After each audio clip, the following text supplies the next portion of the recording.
Well, kia ora and welcome this afternoon to this month's Techbytes.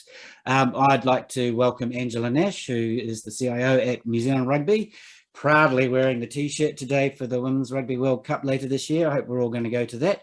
And Samantha Smith from Spark is joining us as well. Unfortunately, Sam's having troubles with her camera, but she's here with us anyway. So look, we're going to dive straight into it. Angela is a career IT professional. I've talked to her several times, and she's got pretty much a broad history across many industries, including telco and technology and sports, with a particular interest in digital enablement and future tech. She's an accredited business mentor, executive and director, and she speaks regularly at industry events on managing in times of change, technical disruption, diversity, and women in IT. So let's dive straight in. How about I ask you, Angela, to introduce yourself a little, including what your role is there at New Zealand Rugby, and a little bit about some of the other things you're involved in. Yeah, sure. So, like you said, so I'm Angela. I'm the Chief Information and Technology Officer at NZ Rugby. I do a couple of different things alongside my day job. So I mentor some high-tech business startups. I sit on a few boards, one of which is I'm on an advisory board for StarMix, which is an ESR company that does DNA sequencing software. Also sit as a future director on the board of Cordia. And I've just recently finished up with a funding panel for Internet New Zealand and a couple of other little bits and pieces like that. So yeah, it's something that I take quite seriously, sort of governance and supporting and sort of being out and about in the community in which I operate. So yeah, that's kind of what I do. Yeah. Yeah, and we're also involved with the Tech Leaders Executive Group as well, aren't we? That's true. We are. Yes. Awesome. Angela, so your background's been in tech type companies. Can you tell us a little bit about your journey and why and how you ended up in such an iconic organization like NZ Rugby? Yeah, sure. So I actually did an IT degree at university, and I'm one of the few people that I find in technology who actually has a degree in technology. We tend to find people sort of fall into this job for lots and lots of different reasons and lots of different pathways, which I think it's an interesting thing that you don't have to be a nerd to end up in technology. I think it's a really important lesson that I've learned along the way. Yeah, I sort of, I've done software testing, and I've been an analyst programmer. I've written code, I've done IT ops and support, and, various other bits and pieces. And sort of how I ended up with rugby was, just having a conversation with the right person at the right time. And they sort of said, what, they're looking for a new CTO, and I think you're exactly what they need. So I went and had a bit of a chat, and now I'm here, which I think is probably reflective of how you get jobs in technology. I think is often it's you're in the right place at the right time. Absolutely. And so what cool new tech is being implemented in this high profile sport to help us stay on top? Yeah, it's certainly not specific to rugby, but sport in general. I think, fan engagement and generally just wearable technologies and things like smart balls now that you can see distance and speed and things like that. You can there's mouth guards and wearable clothing that tell you head impact, because obviously head injuries and general player health and safety is so important. And there's all sorts of sort of different technologies now that actually give you insights as to what the players are dealing with when they're out on the field. And again, not just for rugby, but certainly in soccer and things like that as well. And NFL obviously is a huge one. So I think it's moved significantly in the last sort of 5 to 10 years, and what fans are looking, most people don't go and watch a live game. Most of New Zealand rugby fans, or certainly All Blacks or Black Ferns fans, will never actually get to sit in the stadium and watch their teams play in person.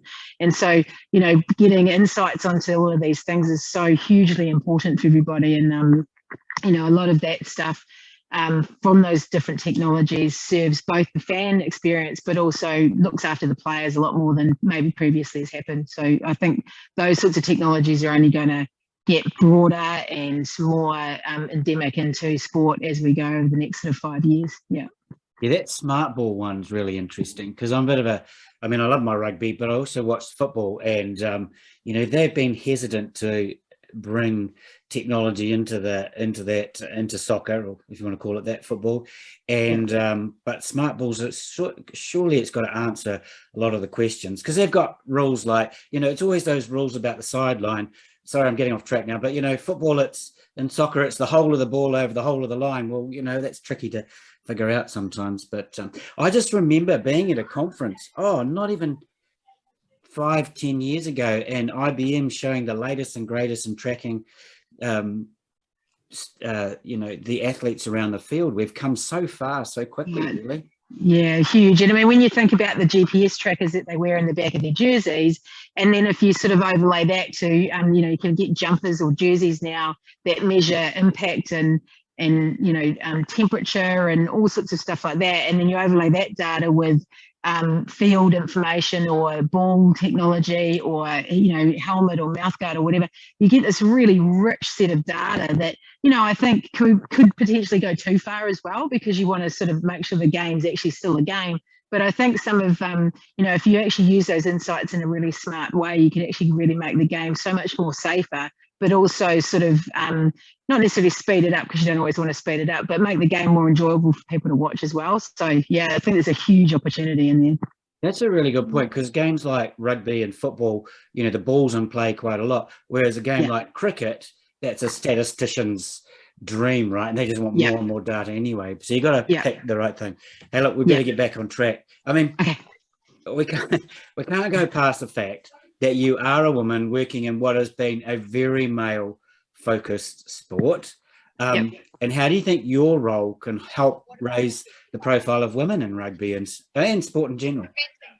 Yeah, and it's a good observation, because not only am I in a male-dominated industry, but I also have a male-dominated role, right? So there's not a huge amount of female CTOs out there invisible, and so I think for me, certainly when I connect with my counterparts globally and other rugby unions around the world, they are all male, and I think at some point you just sort of have to almost forget that fact and just be visible and be there and be present and make yourself available to go and talk at things like this. And and I certainly take that fact that I'm a female in a male-dominated industry and a male-dominated sort of role quite seriously, and I try and talk and be present and go to conferences and be available to mentor and just sort of be as visible as you possibly can, because I think that's how people realize that you can go and do it,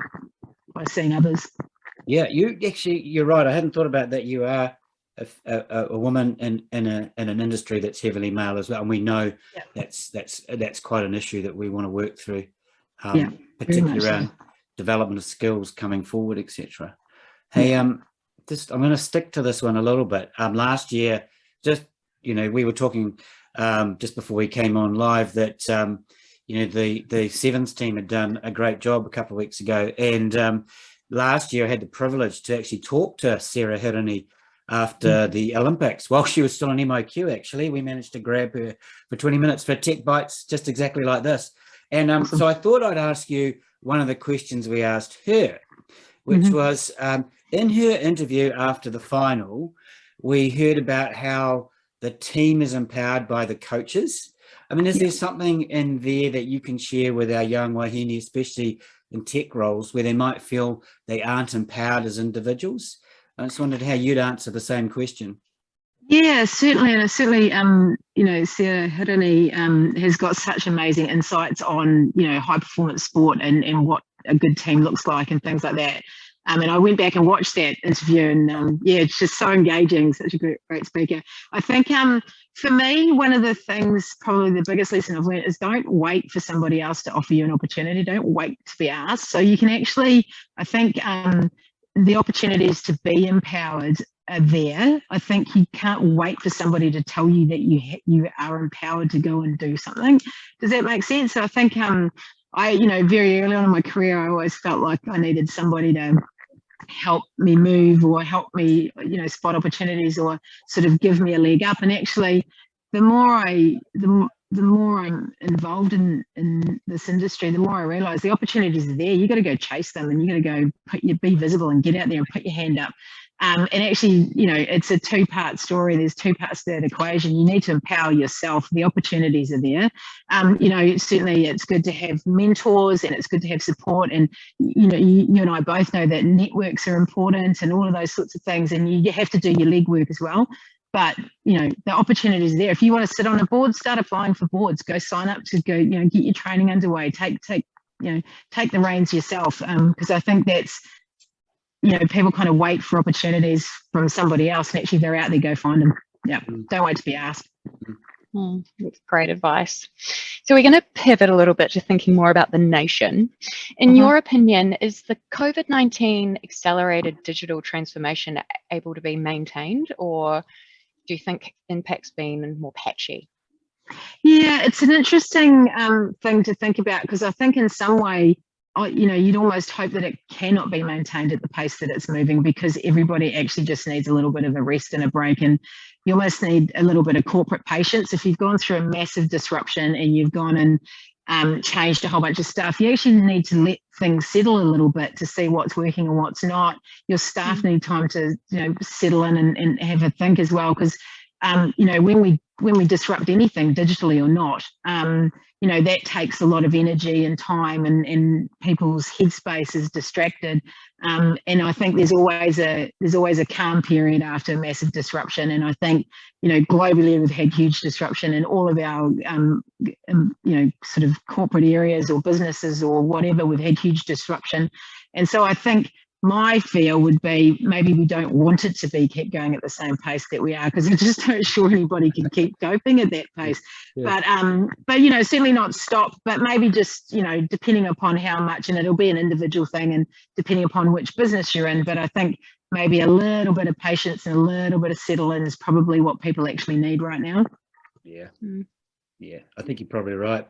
I think, there's so much going on, and we, as in 2Ns, we have the aim in New Zealand being in the top 10 digital ready nations by 2030, and we our latest report is showing that we're actually going backwards a little bit against other people. But what big ideas do you think a country like ours really needs to focus on? Yeah, I mean, I certainly, I think a lot about these sorts of things. And one of the things is we're such a trusted nation in so many ways. And I think global services, particularly from a technology perspective, are becoming so important. And if I'm to pick on something like cybersecurity, for instance, generally people don't like to go outside of their country to get delivered cybersecurity services. But actually New Zealand's got such a good reputation, and we're so trusted that, there's opportunities for us to be a global provider or a global deliverer of a service that traditionally people wouldn't go to another country for. So I think there's opportunities for us to sort of leverage where we are in the world, leverage our location, but also leverage our reputation for delivering really top quality technology services out beyond our borders. So I think, things like that. I'm not sure there's any big ideas as much as people just like trying to deliver all the things that you need. I think, I worry about, certainly not the only one, I worry about our ability to service our resources and actually fill the gaps that we have. And so I think something that we need to think of as a nation, and certainly with our tech leader hats on, we talk about this all the time, Craig, is, where does the next generation of technology professionals come from, and how can we make sure that they get what they need to do an awesome job when they get here? So, those are the two things I think, are our biggest opportunities. Cool. And finally, what's driving you to keep going with all the things that you're involved with? Yeah, I mean, do you know what? I get up every morning and I just think there's two parts. I think one, you always try and leave something in a better state than what you inherited it in. So I think, looking after your staff, doing a good job, being, part of a team or a company that's doing something that's interesting and exciting, but also just being a good human. Like I go and mentor and I sit on boards and I try and be out there and about, just because if you're participating with the idea of delivering something to your community or to your team or to your peer group or something with a lens of I'm just trying to be a good human, I think that's something I always come back to. Does this help me do the right thing? Does this help somebody else's day? Does this make somebody else's life a bit easier? Then, those are all the good things that get me out of bed in the morning. Cool. Hey, look, it's been so good to talk to you. And every time I talk to you, I want to go off onto tangents all over the place and talk tech and how it gets developed into sports and things like that. But we know that, just talking to you has been a joy. But you got any last comments or thoughts you'd like to share? I think just circling back to your question about how do you empower particularly young wahine in technology roles, or even sport for that matter. I think, I think the world's changing. Just a little anecdote, I was in the Hobsonville RSA a few weeks ago, just because we go down there a reasonable amount. And one of the things that I certainly have never seen in my entire life at an RSA was they had women's NRL on the TV screen, and half the people there were glued to it because it was an amazing match, and they didn't care the gender of the people playing, they didn't care the sport. It was a great game and everyone was watching it. And at the time I just sort of went, wow, I wouldn't have seen that 10 years ago, because they would have been asking for something else to go up there. And I just think the world's changing, and be ready for it. It's coming. I'm really hoping that Super Rugby Aupiki is really, expands next year and into something just amazing. I watched a lot of those games, even though my favourite team didn't do so well, being a Cantabrian. Hey, look, it's been great to talk to you, Angela, and to have you with us too, Sam. And so I'd just like to thank you for your time. I know you're a busy person, got a lot on your plate, and hopefully we get to talk again sometime soon. So thanks very much.